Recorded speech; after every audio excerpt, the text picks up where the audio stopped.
بسم اللہ الرحمن الرحیم۔ جنگ بدر اور امیہ کی ہلاکت۔ امیہ بن خلف بہت ہی بڑا دشمن رسول تھا۔ جنگ بدر میں جب کفر و اسلام کے دونوں لشکر گتھم گتھا ہو گئے تو امیہ اپنے پرانے تعلقات کی بنا پر حضرت عبد الرحمن بن عوف رضی اللہ تعالیٰ عنہ سے چمٹ گیا کہ میری جان بچائیے۔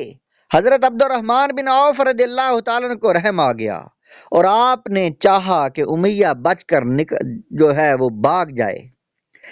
نکل بھاگے، مگر حضرت بلال رضی اللہ تعالیٰ عنہ نے امیہ کو دیکھ لیا۔ حضرت بلال رضی اللہ تعالیٰ عنہ جب امیہ کے غلام تھے تو امیہ نے ان کو بہت زیادہ ستایا تھا، اس لیے جوش انتقام میں حضرت بلال رضی اللہ تعالیٰ عنہ نے انصار کو پکارا۔ انصاری لوگ دفعتاً ٹوٹ پڑے۔ حضرت عبد الرحمن بن عوف رضی اللہ تعالیٰ عنہ نے امیہ سے کہا کہ تم زمین پر لیٹ جاؤ۔ وہ لیٹ گیا تو حضرت عبد الرحمن بن عوف رضی اللہ تعالیٰ عنہ اس کو بچانے کے لیے اس کے اوپر لیٹ کر اس کو چھپانے لگے، لیکن حضرت بلال رضی اللہ تعالیٰ عنہ اور انصار رضی اللہ تعالیٰ عنہ نے ان کو ٹانگوں کے اندر ہاتھ ڈالا، ان کی ٹانگوں کے اندر ہاتھ ڈال کر اور بغل سے تلوار گونپ کر اس کو قتل کر دیا۔ یہ صحیح بخاری کتاب الوکالت اور حدیث نمبر ہے 230۔ فرشتوں کی فوج۔ جنگ بدر میں اللہ تعالیٰ نے مسلمانوں کی مدد کے لیے آسمان سے فرشتوں کا لشکر اتار دیا تھا۔ پہلے 1000 فرشتے آئے، پھر 3000 ہو گئے، اس کے بعد 5000 ہو گئے۔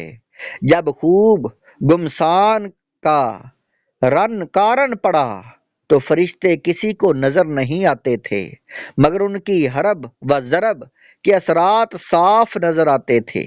بعض کافروں کی ناک اور منہ پر کوڑوں کے مار کا نشان پایا جاتا تھا، کہیں بغیر تلوار مارے سر کٹ کر گرتا نظر آتا تھا۔ یہ آسمان سے آنے والے فرشتوں کی فوج کے کارنامے تھے۔ مواہب الدنیا۔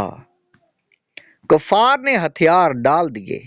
عتبہ، شیبہ، ابو جہل وغیرہ کفار قریش کے سرداروں کی ہلاکت سے کفار مکہ کی کمر ٹوٹ گئی اور ان کے پاؤں اکھڑ گئے اور وہ ہتھیار ڈال کر بھاگ کھڑے ہوئے، اور مسلمانوں نے ان لوگوں کو گرفتار کرنا شروع کر دیا۔ اس جنگ میں کفار کے 70 آدمی قتل اور 70 آدمی گرفتار ہوئے، باقی اپنا سامان چھوڑ کر فرار ہو گئے۔ اس جنگ میں کفار مکہ کو ایسی زبردست شکست ہوئی کہ ان کی عسکری طاقت ہی فنا ہو گئی۔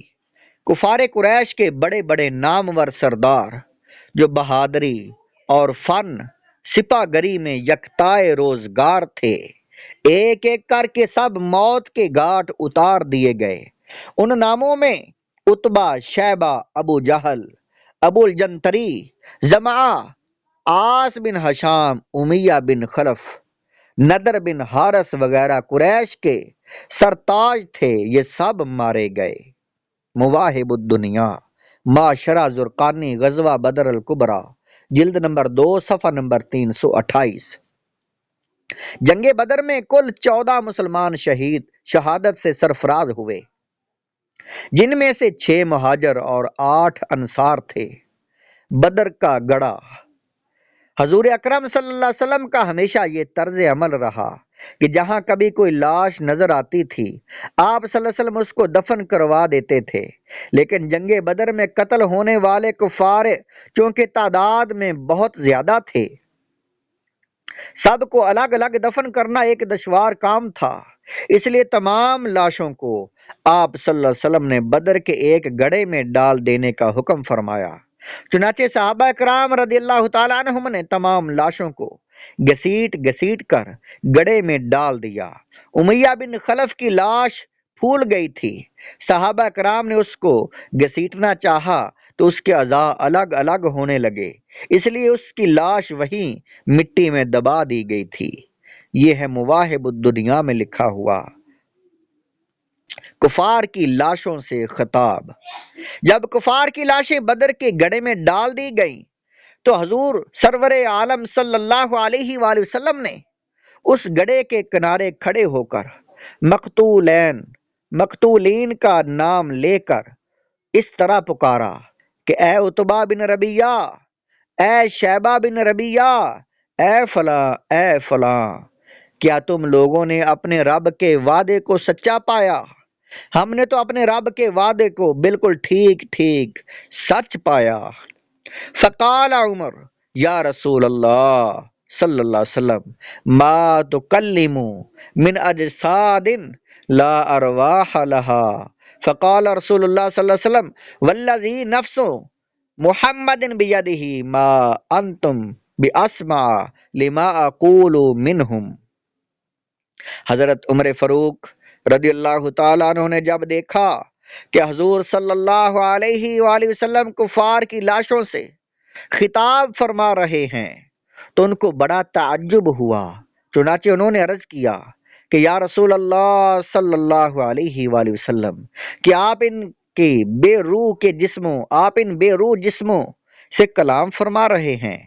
یہ سن کر حضور صلی اللہ علیہ وسلم نے ارشاد فرمایا کہ اے عمر، خدا کی قسم خدا کی جس کے قبضہ قدرت میں میری جان ہے، تم زندہ لوگ میری بات کو ان سے زیادہ نہیں سن سکتے، لیکن اتنی بات ہے کہ یہ مردے جواب نہیں دے سکتے۔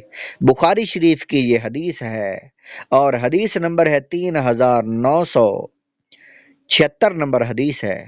بخاری وغیرہ کی اس حدیث سے یہ مسئلہ ثابت ہوتا ہے کہ جب کفار کے مردے زندوں کی بات سنتے ہیں تو پھر مومنین خصوصاً اولیاء، شہداء، انبیاء علیہم السلام وفات کے بعد یقیناً ہم زندوں کا سلام و کلام اور ہماری فریادیں سنتے ہیں۔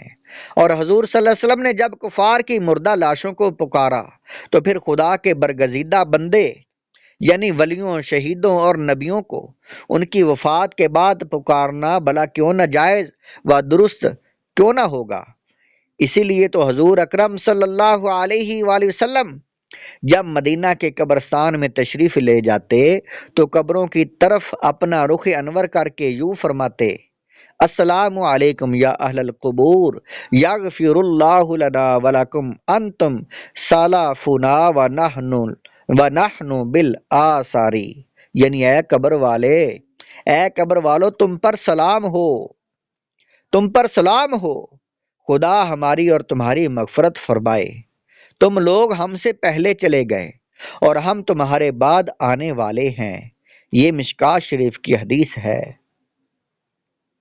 اگلی ویڈیو میں جنگ بدر کے جو قیدی ہیں ان کی ہسٹری بیان کی جائے گی۔